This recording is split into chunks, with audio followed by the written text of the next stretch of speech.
السلام عليكم. بسم الله. الحمد لله والصلاة والسلام على رسول الله وعلى آله وصحبه ومن اهتدى بهدى أما بعد. അക്ഷരങ്ങളുടെ ഉത്ഭവസ്ഥാനങ്ങൾ ഇതാണ് നാം പഠിച്ചുകൊണ്ടിരിക്കുന്നത്.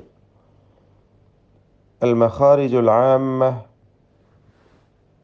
അവൽ മഖാരിജുർ റഈസിയ്യ എന്ന പേരിൽ അറിയപ്പെടുന്ന പൊതുവായ 5 മഖ്റജുകൾ അല്ലെങ്കിൽ റഈസിയായ കേന്ദ്ര മഖ്റജുകൾ, ഇവ 5 എണ്ണമാണ്. അൽ ജൗഫ്, അൽ ഹൽഖ്, അൽ ലിസാൻ, അൽ ഷഫതാനി, അൽ ഖൈശൂം. ജൗഫ്, ഹൽഖ്, ലിസാൻ, ഷഫതാനി, ഖൈശൂം. ഇത് നാം വിശദമായി മനസ്സിലാക്കിയതാണ്. ഈ 5 മഖ്റജുകളെക്കുറിച്ച് സൂചിപ്പിച്ചു കഴിഞ്ഞതാണ്. ഇതിൽ ഒന്നാമത്തെ ജൗഫ് എന്താണെന്നും അതിൽ നിന്നും ഉത്ഭവിക്കുന്ന 3 അക്ഷരങ്ങളായ ദീർഘാക്ഷരങ്ങൾ അവയെക്കുറിച്ചും വിശദീകരിക്കുകയുണ്ടായി.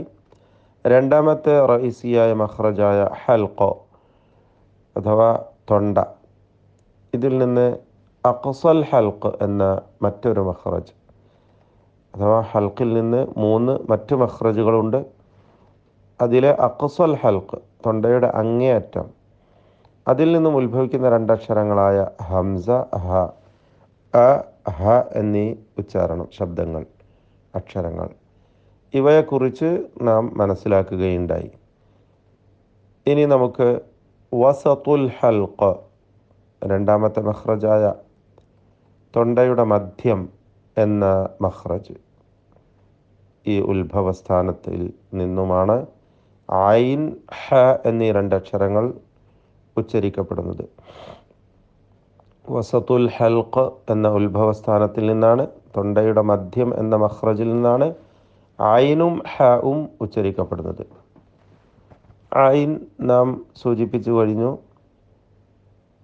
തവസ്സുത്ത് എന്ന പ്രത്യേകമായ സിഫത്ത് നൽകപ്പെടുന്ന, സ്വരവിശേഷണം നൽകപ്പെടുന്ന ഒരു അക്ഷരമാണ്. കടുപ്പത്തിൽ ശിദ്ദത്തോടുകൂടി, കഠിനത നൽകിക്കൊണ്ട് ഉച്ചരിക്കരുത്. അല്പം അയവോടുകൂടി ഉച്ചരിക്കുക. അൻഅംത അലൈഹിം.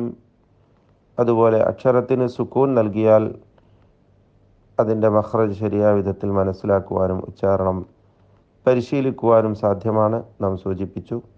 നഅ്ബുദു, നഅ്ബുദു ആവർത്തിച്ച് പറഞ്ഞ് ശരിയാക്കുക. അപ്രകാരം തന്നെയാണ് ഐനിന് ഷദ് നൽകിയാൽ ഫഅൽ, ഫഅൽ, ഫഅക്റമഹു വനഅമഹ, വനഅമഹ, യദുഉൽ യതീം, യദുഉ. 2 ഐനുകൾ തുടർച്ചയായി വന്നത് സൂറത്തുൽ മുനാഫിഖൂനിൽ നാം പാരായണം ചെയ്തു. ഫതുബിഅ അല, ഫതുബിഅ അല. വ്യക്തമാക്കി ഐനിനെ ഉച്ചരിക്കണം. തെറ്റുകൂടാതെ ശരിയായ വിധത്തിൽ ഐൻ ഉച്ചരിച്ചുകൊണ്ട് പാരായണം ചെയ്യുക. അടുത്ത അക്ഷരം ഹ ആണ്.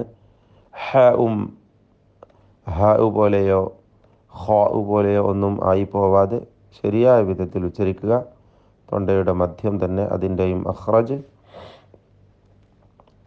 മഹ്ജൂറ, ഹിജാറ, യഹ്ദറു എന്നിങ്ങനെ ഹനും സുക്കൂൻ നൽകി ഉച്ചരിച്ചു നോക്കുക.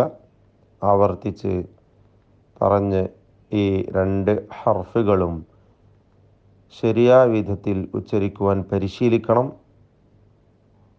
എന്ന് പ്രത്യേകം ഓർമ്മിപ്പിക്കുകയാണ്. അസ്സലാമു അലൈക്കും വറഹ്മത്തുള്ളാഹി.